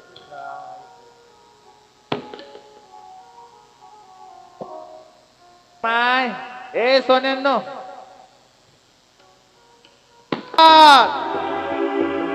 संध्याकाळचा 1:30 वाजलाय, आंघोळीचा टाइम झाला नाही, तुम्हाला इंद्रानं फसवलंय. तिथून गौतम ऋषी महागारी आले आणि महागारी आल्याच्या नंतर बघितलं तर कवाड लावलेलं. इंद्र घरात गेलेला, कडी वाजवली, कडी वाजवल्या, थरथर थरथर अहिल्या कापू लागली. बघितलं तर इंद्र स्वरूपामध्ये आला. इंद्रा, चुकीचं काम केलंस, असं करायला नाही पाहिजे होतं, तुला भग पडतील. अग्नी, तू कोंबड्याचं रूप धारण केलं, तुझ्या ज्वाला काळ्या होतील. देवा उशाप द्या, उशाप द्या, उशाप द्या. इंद्राला उशाप दिला. ज्या दिवशी धनुष्यबाणाचा आवाज काढा येईल, त्या दिवशी तुला सहस्त्रधनु म्हणून नाव होईल. अग्नी, तू अपवित्र काम केलंस, लक्षात ठेव.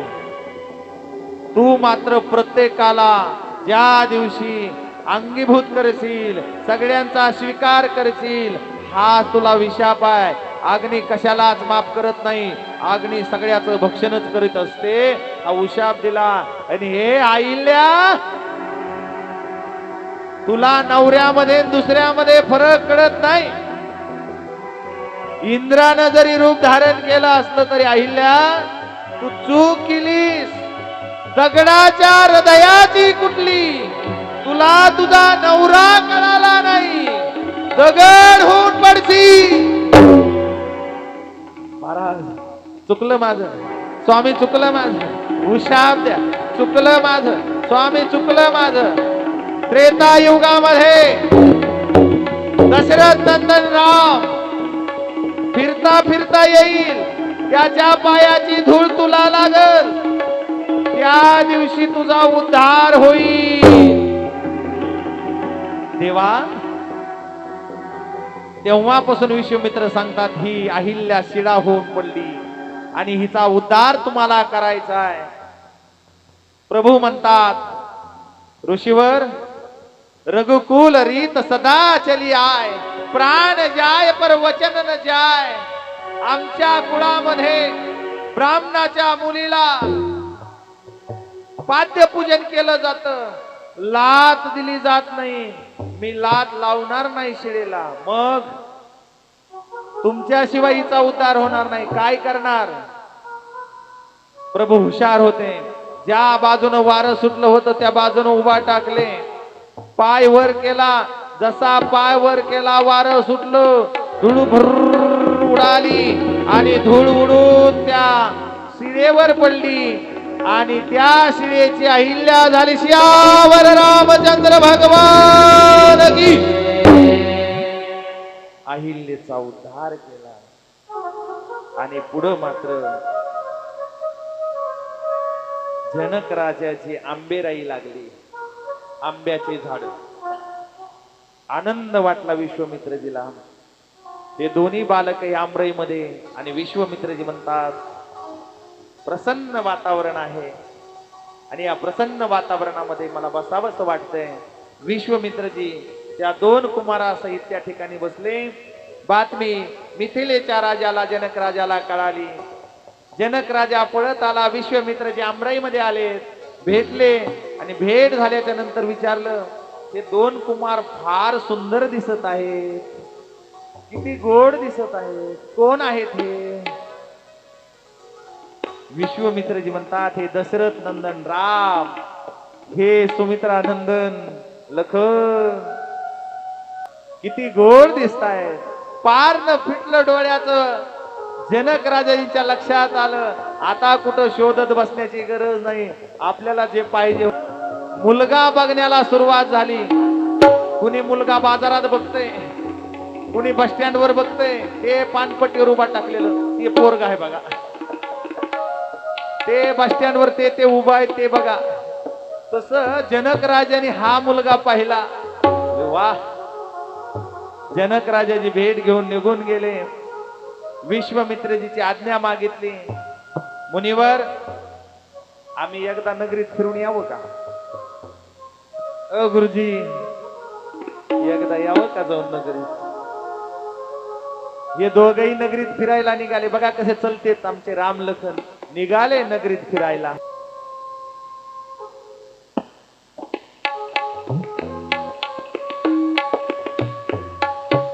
आणि नगरीत फिरत असताना सुंदर दिसणारे राम लखन पाहिले आणि सीतेच्या सखीनं सांगितलं, सीते, नगरीमध्ये दोन सुंदर सुकुमार कोमल कुमार आलेले आहेत.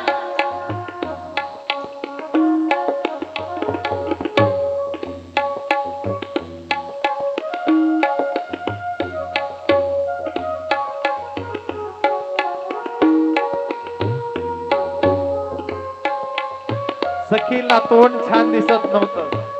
सीतेला सांगितलं ते वारे वा, सीतेनं सांगितलं काही करू नका, त्यांचं तोंड बघायचंय का? हातामध्ये अक्षदान फुलं घ्या आणि पाठीमागच्या माडीवर जा. आणि ते समोर आले की त्यांच्या डोक्यावर अक्षदा सोडा. अक्षदा सोडल्या की ते वरी बघतील.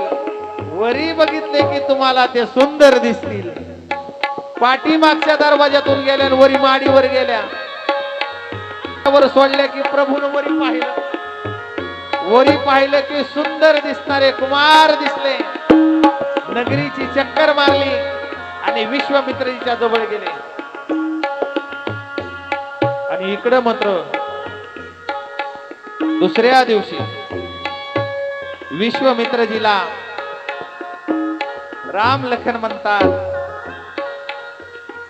गुरुवर, गुरुजी, आम्ही तुम्हाला पूजेसाठी फुलं आणावे. जनक नगरीची बगीचा फार सुंदर आहे आणि हे फुलं आणण्यासाठी गेले. तेवढ्यात सुनैना मातेनं सांगितलं, जानकी, गौरी पूजनासाठी जा. आणि गौरी पूजनासाठी जानकी 8 सख्यांना घेऊन गेली. पुढं 2, डाव्या बाजूला 2, उजव्या बाजूला 2, महागल्ल्या बाजूला 2.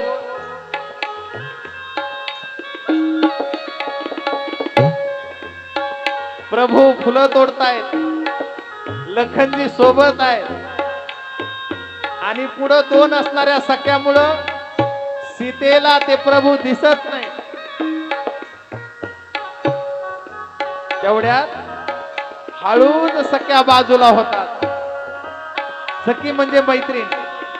मैत्रिणी बाजूला झाल्या झाल्या प्रभू समोर दिसतात. आनंदाचं वातावरण सीतेच्या मनामध्ये तयार होत. आनंदानं प्रफुल्लित माझी सीता हसते. सख्या म्हणतात काल नगरीत फिरायलेले हे राजकुमार आहेत, कोमल आहे, दिसायला सुंदर आहे. मनातल्या मनात जानकी हसली आणि हसून घरी गेली. घरी गेल्याच्या नंतर विश्वामित्रजीला आणि या दोन कुमारांना वाजत गाजत आणलं गेलं. उंच सिंहासनावरती विश्वामित्र बसलेले आहेत. शतानंदजीला बोलवलं गेलं. सर्व राजांना बोलवलं गेलं. सीता स्वयंवराची तयारी झाली.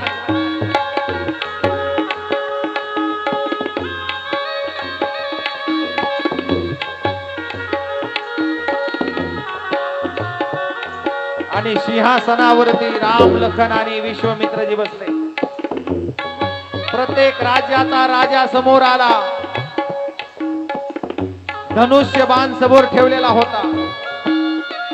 बंदीजन सांगू लागला,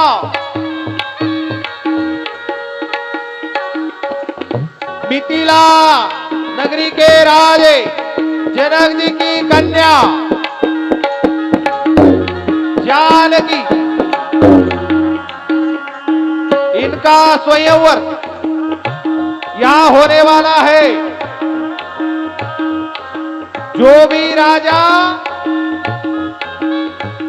ये धनुष्य को उठाएगा और उठाकर इसको परंचा चढ़ाएगा, उसके गले में जानकी माला पहनाएगी. बंदीजनानं सांगितलं, राजानो हा जो कोणी धनुष्य उचलून त्याला परंचा चढवल, त्याच्या सोबत सीता लग्न करेल, त्याच्या गळ्यात माळ घालेल. फुलं द्या सगळ्यांच्या हातामध्ये असतील तर सोबत हातात घ्या.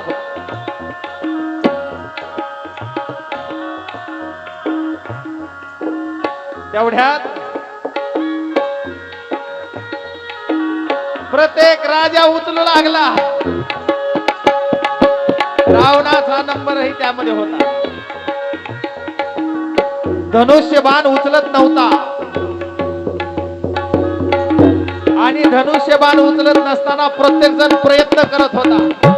धनुष्य उचला गेलं की खाली पडायचं, धनुष्य उचला गेले खाली पडायचं. बघता बघता विचार झाला, एकाही राजाला धनुष्य उचलत नाही. मारवाडीचा राजा आहे का एखादा?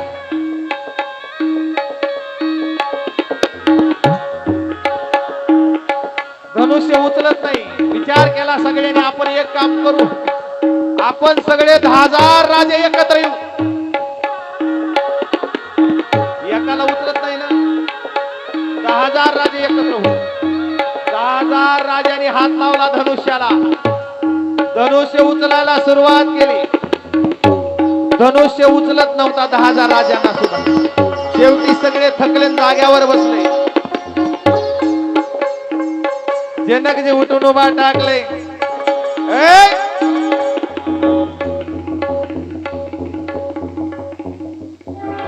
यहाँ एक भी क्षत्रिय नहीं है जो कि धनुष्य उठा सके और उसे परांचा बांधे.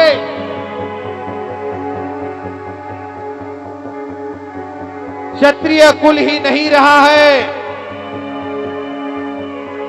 जिथून जिथून आला तिथून आपल्या आपल्या घरी निघून जा राजांनो. त्याच्यातला एक जण राजा म्हणला, एवढा अपमान, घरी जा म्हणतोय. हो, क्षत्रिय नहीं है, अपने अपने घर जाओ. एवढ्यात एक जणानं विचार केला, राजे घरी जात नव्हते.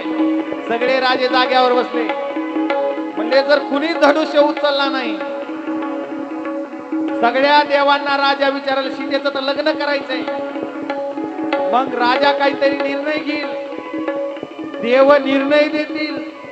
ही माळ हातीच्या सोंडात अडकली जाईल आणि हाती ज्याच्या गळ्यात टाकील ती त्याच्या सोबत लग्न करील. आणि जर आपण घरी गेला आणि जर जर आपल्याच योगानं जर सीतेनं त्या हातीनं आपल्याच गळ्यात माळ घातली तर आपण जायचंच नाही.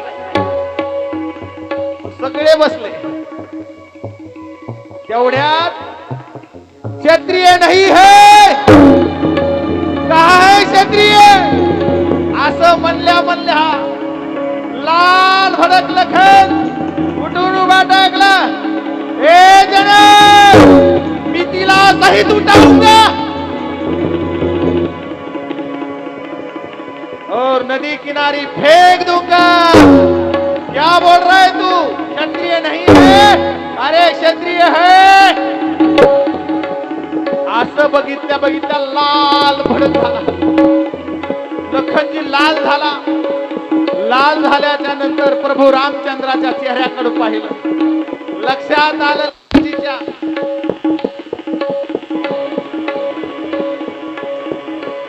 आपण आपल्या भैयाच्या आज्ञेशिवाय उभा टाकलं. आपण आपल्या गुरुच्या पाया पडण्याच्या अगोदर उभा टाकलं. परवानगी शिवाय उभा टाकलं. मोठी चूक केली. पण असं जनजीनी बोलायला नाही पाहिजे होतं. मी क्षत्रिय आहे, मी क्षत्रिय आहे. आणि प्रभूच्या तोंडाकडे पाहिलं.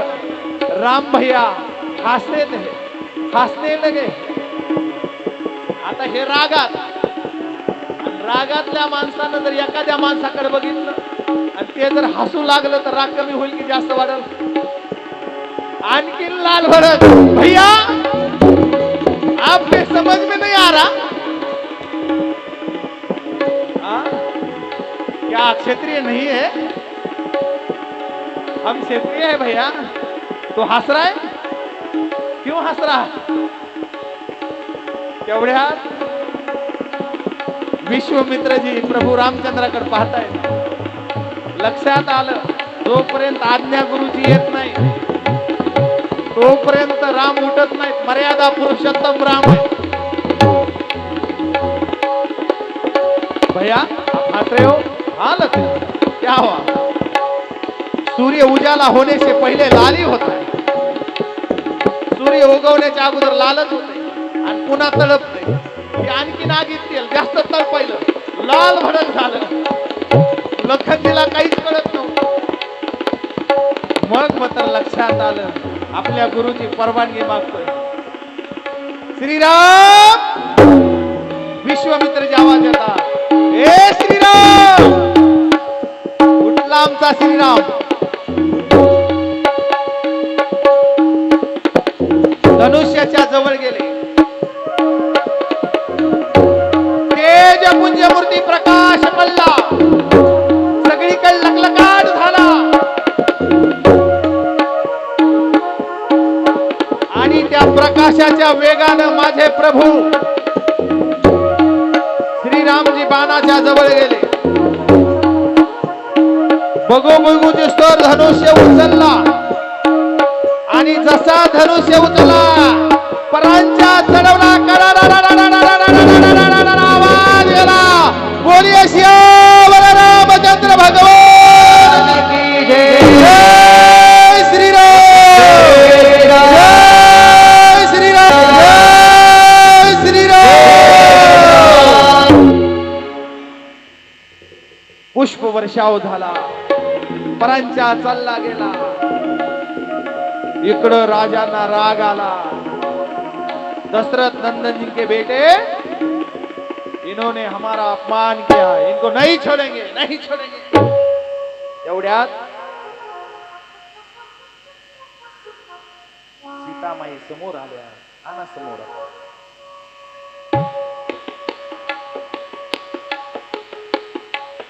सध्याच लेकराच्या हातात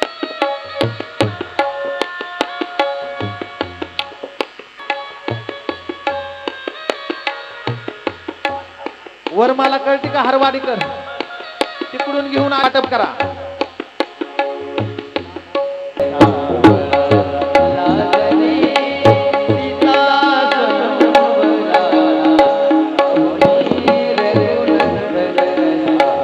असं उभा टाका. असं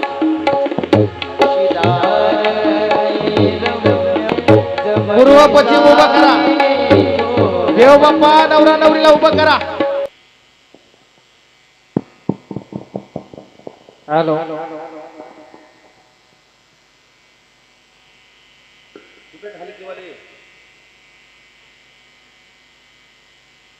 स्वस्ति नः पूषा विश्ववेदाः स्वस्ति नस्यो अरिष्टनेमिः स्वस्ति नो बृहस्पतिर्दधातुः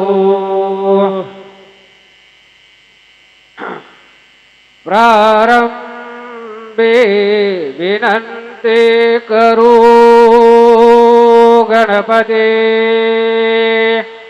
विद्यादया सागरा आज्ञानत्व अरुणि बुद्धिमतिदे आराध्य मोरेश्वरा चिंता क्लेश दारिद्र्य दुःख अवगे देशांतरा पाठवे हेरं वा गणनायका गजमुखा भक्ता बहुतोषवी सूर्या सदा मंगलम शुभ लग्न सावधान शुभ मंगल सावधान राजा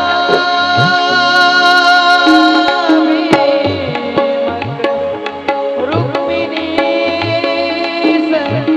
नयनी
वटे महासुर नदी ज्ञाता दया गंडगी पूर्णा पूर्ण जलये समुद्र सहिता कुर्या सदा मंगलम शुभ लग्न सावधान आता सा वद सावधान समयो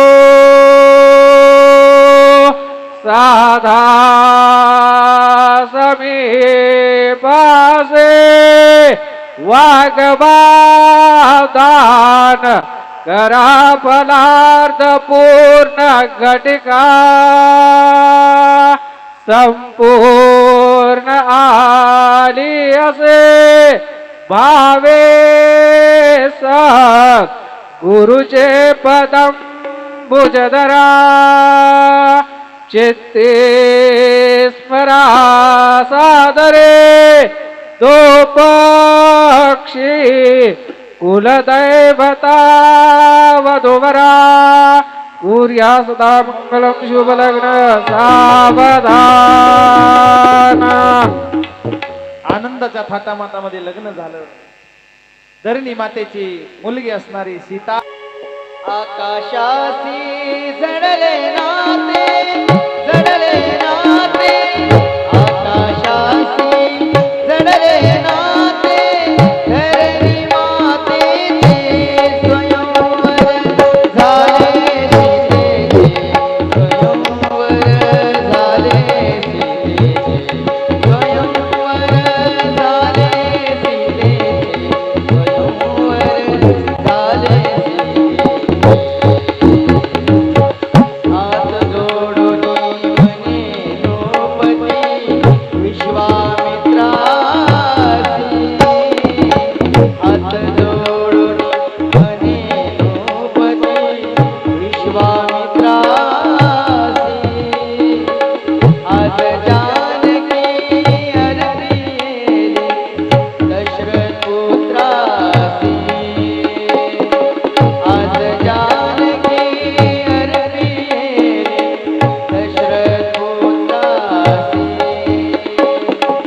आनंदाने भरल झाले सीते स्वयंवर झाले सीते स्वयंवर झाले सीते या ठिकाणी